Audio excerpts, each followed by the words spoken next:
The island of Sodor is surrounded by beautiful blue sea. It has fields of green and sandy yellow beaches. There are rivers, streams, and lots of trees where the birds sing. There are windmills and a coal mine, and docks where visitors to the island arrive. Welcome to the island of Sodor.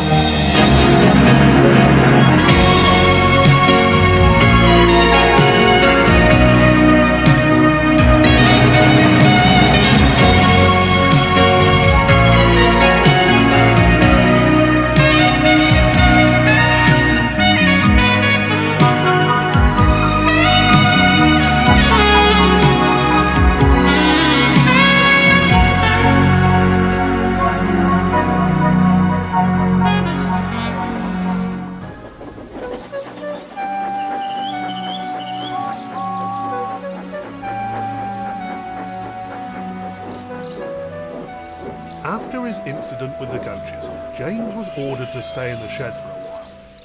He felt even worse when the Fat Controller warned him that if he didn't behave, he would lose his red coat and be painted blue instead. "Mended by a passenger's bootlace," James groaned. "How will I ever face the others?" He found out soon enough, as one by one his friends slowly steamed back into the sheds for the night. They'd already heard the news. "Ah, the inexperience of youth," puffed Gordon. "You've only got yourself to blame, you know." Thomas found the whole idea a great joke. Only Henry was somewhat sympathetic of James's position. "Honestly, James, I don't think the Fat Controller would have you repainted, no matter how much trouble was caused. And I speak from experience." "How would you know?" snorted James. "You got shut up in that tunnel for the sake of your paintwork." "True enough," remarked Henry. "But I think you'd be surprised by what happened when the Fat Controller suggested I be painted blue." "You were blue?" gasped James. The other engines chuckled. "Oh, go on, do tell him what happened, Henry," they urged. So this was the story Henry told. After Gordon burst his safety valve, Henry had been brought out of the tunnel to help pull his train with Edward. The two engines helped Gordon home, and the Fat Controller was so pleased he promised Henry a new coat of paint. "Would you like blue and red?" he asked. "Oh, yes, please, sir," beamed Henry. "Then I'll be just like Edward and Gordon. That'll be lovely."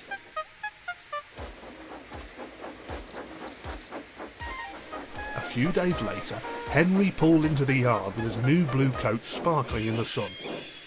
Gordon and Edward were both impressed and surprised. "Well, well," grinned Thomas, "I'm glad you've realised blue is the only proper colour for an engine. It rather suits you." Henry was pleased with his new livery too. If only he knew how much trouble it was going to cause from then on.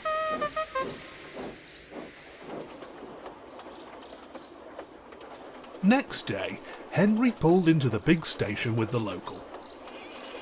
"Look, Mummy," called a little boy, "I didn't know Gordon was taking us to town today." His mother pointed to the first platform as Gordon pulled in ready to take the express. Grunted Henry. Later, Thomas scampered into the yard in his cheeky way and slowly approached a big blue coal tender. "Wake up, lazy wheels!" he whistled. Henry was so surprised he lurched backwards and nearly derailed his tender. "Oops, sorry about that, Henry," stuttered Thomas. I thought you were Gordon. Really must dash to fetch the next train." And he puffed quickly away. "Oh, honestly," wheezed Henry. Henry tried hard to get on with his work, but he soon found no matter where he went, while everyone waved to him, they were actually taking down Gordon's number instead.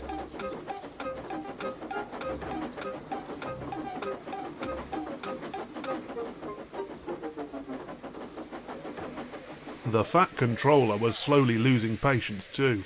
"This is most inconvenient," he told Henry crossly, "but the works are far too busy to repaint you straight away. However, I will have the men modify the top of your funnel. With a spot of gold colouring on there, everyone can at least try and tell you two apart." Edward tried to cheer Henry up.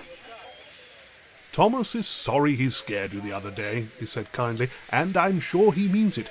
After all, he only apologises for his teasing once in a blue moon.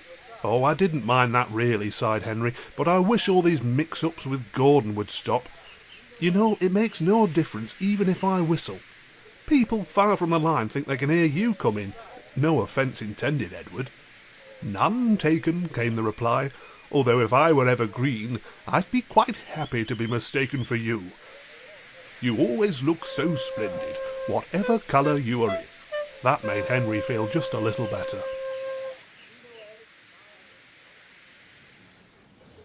Early next morning, the firelighter arrived to make up Henry's fire, so that he could be ready to pull the early morning fish train. The firelighter was feeling very tired. He'd been up all night celebrating following a darts match win against the platelayers. "Oh, my head feels like a cabbage," he groaned as he opened the shed door. He walked towards an engine's cab, but his eyes weren't adjusted properly until he was standing on the footplate. He finished his work as best he could, and then he staggered to the signal box for some coffee. An hour later, Henry's crew arrived to discover their engine wasn't in steam yet. "Hang on, Gordon's not scheduled to take the kipper, is he?" asked Henry's fireman. Henry's driver peered through the shed door. He could see what had happened, and explained. "It'll take ages to get Henry ready now," he said. "I suppose Gordon will have to do it. He won't be best pleased." He certainly wasn't. Gordon was doubly furious to be up so early and doing a job he felt was beneath him. "A fish train! A fish train!" he muttered sulkily. "My feelings are truly beyond words." By the time Gordon returned to the shed, Henry had plenty of steam. The Fat Controller spoke crossly to the firelighter when he heard what had happened. "You can hardly blame me, sir," the firelighter stammered. "The two engines look one and the same." The Fat Controller pondered. I can see your point, and I'll see to it. But," he went on, "do be sure your after-hour activities don't interfere with your work in future." "Henry," said the Fat Controller, "given this morning's events, you will have to pull the express in place of Gordon. But once that's done, I want you to report back here to be, repainted in green. Hopefully that should avoid any more confusion or delay." "You don't have to tell me twice, sir," puffed Henry happily.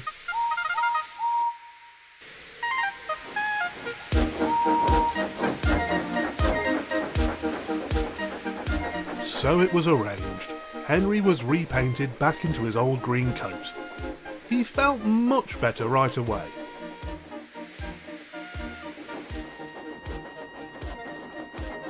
From then on, the passengers greeted him as they always did.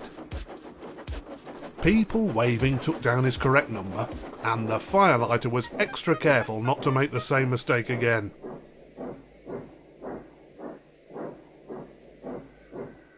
"There you have it," finished Henry.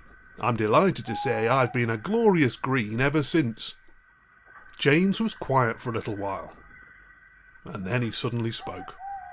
"Thank you, Henry. Next time I see the Fat Controller, I shall tell him what a terrible idea repainting me would be. After all, he wouldn't want to end up with two Edwards, would he?" "On the contrary," chuckled Edward, who'd been pretending to be asleep. "I think the Fat Controller would love to have two of me." And everyone laughed, except James.